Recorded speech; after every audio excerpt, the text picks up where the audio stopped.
So I'm going to give you two categories because you guys got 4 hours, Deebo or Lynch. Because I'm a conspiracy theorist. What do you mean? I'm going to play some sound. And I still think Tupac is alive. I don't, but it's fresh that you know what? He's not with us anymore.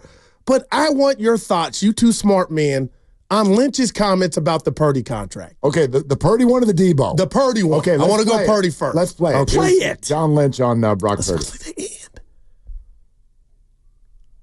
It's not working. It's like Randy. my old Cadillac, 78 Seville. I'm hitting the button. It's not doing anything. It's dead. Oh, boy. The computer needs a reboot. Mark Steinmetz joining us here. Touch it. KC Johnson, you heard him. And that's a coffee spill. Well, hey. Not my coffee. No, Can Grandy play it from back there? Yeah, the whole thing's not working. Which one you want, Brock? The Brock one that we reacted to. We have started negotiations. We're talking. Listen to this. I won't go into negotiations like always is our stance. I want Brock to be our quarterback as long as we're here and beyond, and we'll leave it at that. I think the final thing, there's no guarantees that we get something done, but my experience has been when both sides are motivated, there's ample opportunity to do so, and we've been able to do that. Willard, why throw in the no guarantees we'll get something done? I have a thought on that. I can't wait. The 49ers are tired of getting their butt kicked every summer. That's why I ran by Grandy. Yeah. I really think that they are probably pretty bothered, and thank you, Dibs. Let's flash forward to Friday. What's bugging me, which is people who leave their crappy drinks sitting around the table when it's not their turn anymore. Anyway, moving on. 2 more days. Yeah. The Niners. So they care what the public opinion is. Well, it's not just do they care what the public opinion is. I think that they care about how we go into negotiations. Like, they're literally sitting here going like, oh, it's inevitable. He's going to get $60 million. Got to pay him whatever he wants. And I think at a certain point, proud people, and the 49ers are that, and they don't like losing deals. Parag Marathe teaches a class at Stanford, the art of negotiation. He does not like this idea that's out there that the Niners keep getting their butt kicked every summer. I just asked Grandy, do you think they care? I don't. And your answer is yes. Absolutely. And not because of public perception, just because, thank you, Dibs, just because, like, that's not the way they want it to go. They're not going to just be happy rolling over and giving the players what they want. So I'm not foreseeing any issue here, but he drops that in there because I think they do want to let Brock know and everybody know. His representation. We're not just here to give you whatever. Everybody come to the Niners. We're giving B+ receivers $30 million. And we're giving B+ quarterbacks 62. Well, they don't want to be that team. They did the first one. I know. And they regret it. Let me say that right now. Go ahead. We all know. The 49ers regret signing Brandon Aiyuk to the contract he signed. There's no doubt. I don't believe that. Right. And, you gave a 36-year-old tackle a restructure. And I know he went through personal tragedy, so I don't want to judge that because I can't imagine what he went through. But you gave McCaffrey a restructure after 12 minutes of him saying, hey, what do you guys think? Done. Let's do that. So I do think that they have to kind of change what they do. And Bosa didn't have the best year after he got his. I'm just saying. And he got his late, and he came in late. So I do think that a lot of this is, like what John said today, it becomes a Parag Marathe issue. And I know he doesn't do all the negotiating anymore. It's a full front office. But your approach as a front office has to be a little bit different, where you can't just play super hardball and then cave to Aiyuk, and you can't play super softball and give Brock Purdy $65 million. You have to find that middle ground where you want your quarterback done early. And what they said about Deebo, I think, and I don't know if you guys played it. I was no, we're going to play. I was doing housekeeping here. I live with a 2.5-year-old, and so when there's a spill, you got to get to it early. And so that was my instinct here. But no, you did good. Thank you. Yeah, he did. I even got the sanitizer in here, so there's going to be leave no trace. But the idea about Brock Purdy, they don't want to just like, hey, $70 million a year, you're our guy. But at the same time, you do have to find that middle ground where Brock feels good and the team has a deal that they can work with, and it's done early. We don't want this thing dragging past March 31st. But the fact that go ahead. No, go ahead. No, go ahead. Go ahead. Go ahead. You guys are making all. I agree with every point about the past contracts, but I tell my kids this. So it's about value, and it's about what you have to replace Brock Purdy, and I believe that goes under the Brock Purdy column because they don't want to replace you for one. They have nothing to replace you with for 2. And 3, I feel like, Willard, I'm stunned because York said what he said when he said it, that he's going to reset the market or we're prepared. But are the Niners going to play hardball and go 9 innings with Brock Purdy because of the clicks and what it looks like about them getting took behind the shed in regard to these pass contracts? Because if Brock is asking for 50, are they not going to want to give him 50 because of what it's going to look like? Oh, God. Well, first of all, they're giving him 50. Okay. Yeah. 50 that is was, like, okay. 50 is there are 12 quarterbacks making more than 50. So we 50 to me, that's a fait accompli. But my answer to your question is no. I don't think they're going to go 12 rounds. I don't think that this comment suddenly means that there's a problem. I think that the 49ers are probably just tired of the way the last 2 years have sounded. Nick Bosa kicked their butt. He kicked their butt. And then Brandon Aiyuk's situation last year, you could argue which direction it went, but in the end, he got more than what he would have taken earlier in the offseason, right, and got hurt, and more importantly, it screwed up the whole year. Like, the vibe was terrible, and it screwed everything up. That was a part of it. There was more to the year being screwed up than just that. Of course, but that set the whole thing off on a really, really bad foot. And so I just feel like that front office, the little that I know of them, they do not like the way this all sounds and is going to where it's like, we're here, A, losing our butts in negotiations, B, making decisions that are not ending up looking sustainable. So he throws that comment in there almost to be like, look, we're not just here to be under a cement roller. Like, that's not, like, this is a negotiation. All right. Because in some ways, doesn't it feel like at times it's not? It's kind of like Steph Curry asking for a new deal. I already know what the total's going to be. Whatever the max is, that's what you get. That's what I was going to throw back at you, This is a negotiation. But you say they got their butts kicked by Bosa, but what if I tell both of you it shouldn't have been a fight?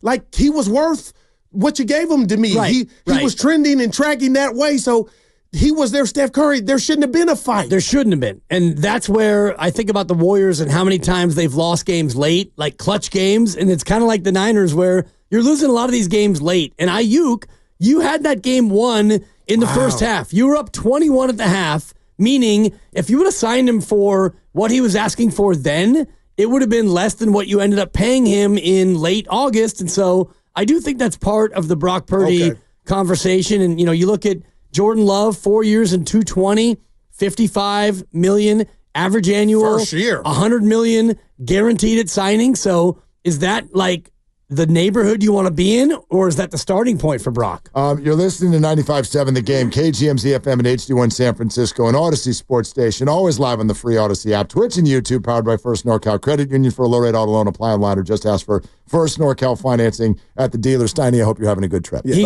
landed. Yeah. Because I'm worried about flying right now. Just me. And I heard that earlier. And I'm being real. Yeah, you're much more at risk crossing the street, driving your car, or eating a hamburger. Those things are all more risky than flying in a plane. But you know what I mean, though. Here recently, we seen almost the other day in Chicago, it landed and it almost like that never happened before. It always happened. I feel you. But hold. The hamburger thing. What?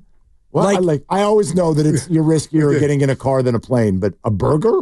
Well, what are you talking about? Red meat is not necessarily the most healthy thing for you. Opinion. And well, it's a fact, in terms of cholesterol and but there are pluses and minuses, so I agree with Of course. Absolutely. Yeah. And I just kind of threw that in for a comedic I just want to make sure. Comedy relief. You stated it like it was a fact. Right. I'm like, very much stated like it was a fact. I was like, wait a minute. What I'm telling you at is least that once a week. If you want to do the math on flights, and this would include the flights that I used to take when I worked for KCBS, All News 74. When it was smooth, traffic and weather together every 10 minutes. I was up there in a Cessna, and I flew for 5 years in a single-engine propeller I get that. Cessna. If you want to talk about all the flights, and then you want to do all the accidents, it is a minuscule, it's a crepuscule amount of accidents that actually happen. Will you sit on my couch and say, Goo, I know what you're talking about here in the last month and a half. It seems like there's been some stuff. Of course, and the other mental side, whether the math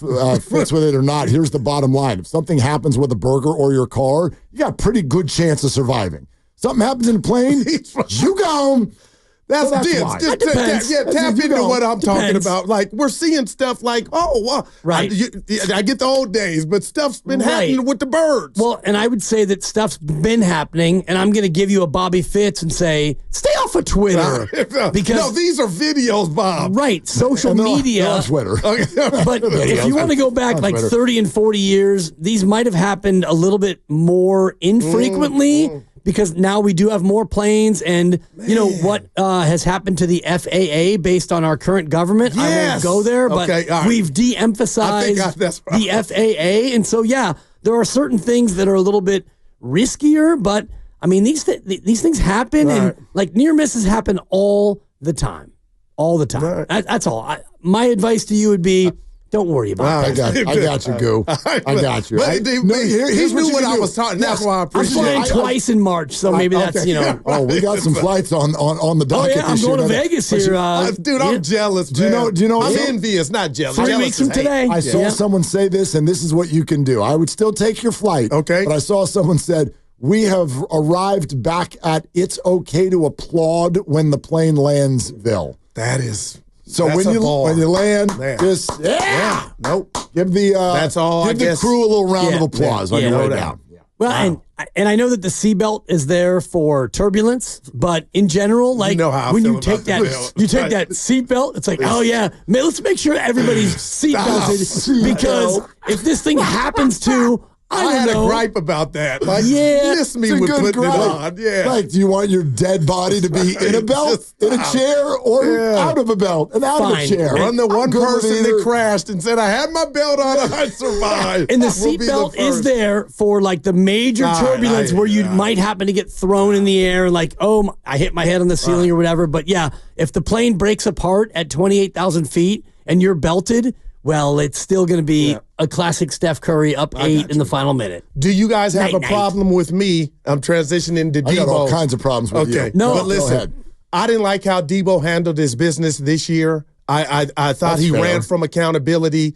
The tweet saying the reason I'm not getting the ball, that was bullpucky. And I think I liken him to a running back. The carries have caught up with him, but I cannot look at you, Willard, and say this dude was not their offense and had great moments here and should have a ring. But I am disappointed if this relationship is coming to an end. It is. On how it ended and the whole thing with Pepper. Well, I just come on, man, take some accountability. Should we play it, Grandy? Can we play the Lynch on Deebo? Since I think my thing is still broken, I'll try it again here. We're on good terms with Deebo.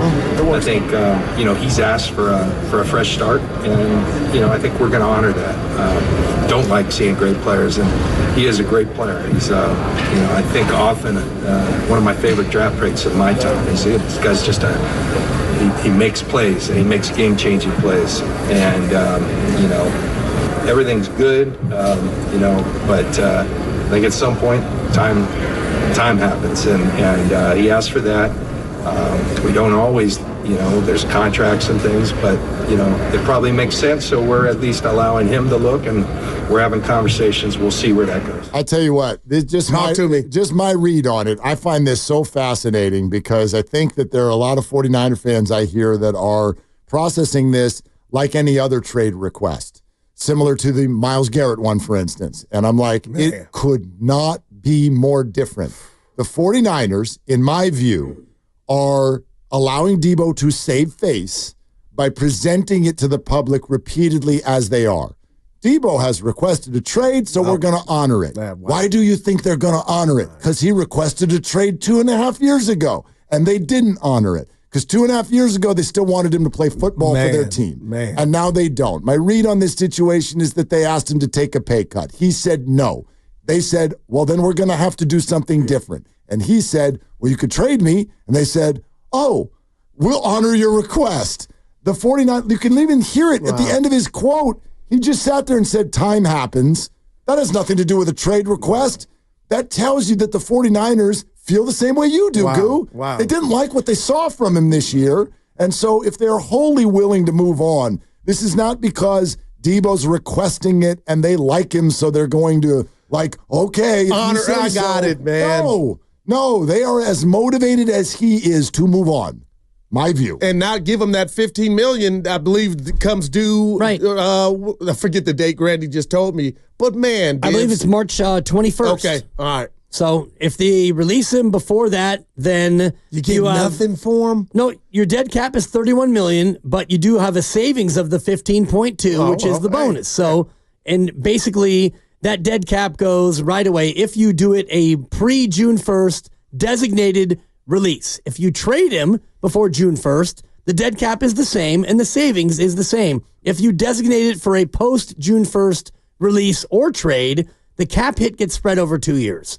So, but if I'm another team, why would I want to do that and give them exercise that 15? I'd be like, I can just wait till you guys cut them. Right. Or, I mean, you can probably like designate the trade to be after the bonus, or you can, if they release him after or before March 21st, then any team can pick him up and that bonus doesn't come true. The only reason you'd be motivated to trade anything to the 49ers to get him is so that you don't have to compete for him on the open market. Yep. So that's the risk. If you think that's how I read it. The Niners right now are putting this out there repeatedly because they would like offers to come in. If one makes sense for them based on everything with the money and all of that stuff, if one makes sense for them, they'll do it. Why would anyone offer them anything when he's going to be released? Wow. They don't want to have to battle other suitors for him. That would be the only reason. But you're not looking at a special draft pick. At all. It's a day 3 pick for sure. It's a day 3. That Sunday night in Buffalo against the Bills, that Sunday night when he had the kickoff return, I said he was back there because they were like, if you get hurt, we'll be fine. That's how I looked at it because you treat your receivers like fine china. But there's no way for him to get but he got the ball, and he looked like the old Deebo. And I'm thinking to myself, is he done like I thought? Or why on kickoff returns, when he can get that engine going, he's a problem? And we had a caller last week that said if he got with the likes of a Lamar Jackson or a running quarterback that runs more than Purdy, where you could kind of dupe him and Deebo could have the ball, then he could go be what we see on kickoff returns. I'm like, okay, I could see that. But am I being overzealous in thinking that we've seen the best of him? I think he can still play. I don't think that's what this is about. Really? I think he can still play. I don't know if he can quite play the way he played before, but this is, like always, it's boring, but this is about dollars and cents. The 49ers have now got, next year, literally north of $50 million put into 2 receivers who they're not going to get anything out of. And so with Brandon Aiyuk not being ready at the start of the season and expensive and regretful, now you also have Deebo's contract, and you need to add more to your wide receiver room even if you kept them both. We talked about it, Grandy. So that's a problem. So that's why I think they went to him and said, we got to pay you less. And Deebo was super proud. And there we go, man. They did it to Juice last year. Don't act like they won't do it to their favorites. And he said yes. Deebo said no.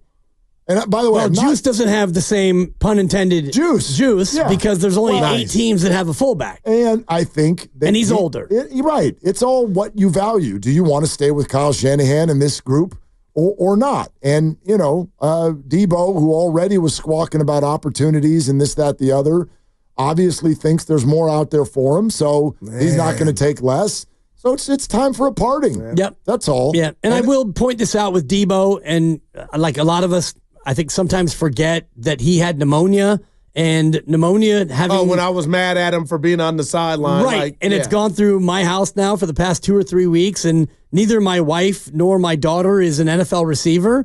Spoiler alert, but... Deebo's numbers after he had pneumonia weren't great for a while because it takes time to get through that. But I've heard after the pneumonia, he averaged 3 catches a game, 3 and change. He had 2 touchdowns over the final 9 games, and he averaged 3.7 yards per carry. So he wasn't the same. They weren't the same. So you get to this point, and it's like, it's time to move on. Because you would be overpaying him at this point. And I'll ask you this. Did they do a San Francisco Giant contract when they re-upped him a couple years ago, paid him for what he had done because he was everything and some? And I feel like if we put the rat on the table, brought to you by Atco, he kind of didn't live up to this contract? I mean, all the 49ers deals allow for this. When you get to the end, they can get out of it if they want. All right. That's like a good NFL franchise. That's what's at the back of a deal. Same thing will happen for Brock Purdy, by the way. Whatever that number is that we're all focused on. If he can get that, there's no number that's going to floor me for Brock. Let's say it's a 4-year extension or whatever. Then 2 to 3 years from now, then I can get out of it if they don't like what's going on. They just have so many question marks. Yeah. Well, I don't know if they have as many. But like the receiver one because of Aiyuk. They have a long to-do list. That's it. They have they got a very, very long to-do list. Well, and Aiyuk is definitely a question mark because now he's hurt. And you gave him such big money that I do think that's what made Deebo Samuel expendable. And we talked about this last year about this time. You're not going to pay 2 wide receivers this kind of money. And we all thought that it would be, is it Deebo and not Brandon? Pittsburgh. Filipponi said Pittsburgh is at the goal line. They're going to keep Deebo and trade Aiyuk. And, you signed Aiyuk and you kept Deebo, and it felt like, okay, this is the year. And then you go 6-11, and Aiyuk tears his ACL and his MCL, and Deebo's got pneumonia and has a down year. And now you look at it, and it might not be either one of them. I'm going to walk to the caddy, and I want this answer from both of you because I missed my hair appointment. Not that I get a perm, it's natural. But J.J. Watt once said there's no confidence like fresh-cut confidence. J.J. Watt. I said I want to do a documentary when women and men get their hair done. First 40 seconds of how'd you just feel brand new? You're a foot above the ground. But anyway, you're about to ask a question. Go ahead. Is Drake Greenlaw a Niner or not? I'm feeling 60% no. I hope so. Oh, I'm 70% yes. To see, and John Lynch, by the way, if you're listening to us right now, John Lynch, you're going to hear everybody do the Purdy and the Deebo and the Deebo and the Purdy. He addressed all kinds of stuff, yes, including Dre Greenlaw. And we will have all I didn't hear that. We will play the pertinent stuff all together to let you just soak it all in 10 minutes. All right, okay, there we play go. all that. When's Bogut? Bogut is in exactly an hour. All right. Andrew Bogut at 3:15. And then other than that, we'll be taking your calls and we'll be talking. And Bogut was not at the shindig last night. Because he lives in Australia. I got down under as Evan told me. It is already Thursday where Andrew is. And I'm very excited to call him and find out what happens. Yeah, how is it? I'm going to ask him if I should lay some money on the Bulls tonight. Wow, look at you. Yeah. All right. And where are we going to do all that, Drew? 95.7 The Game. There you go.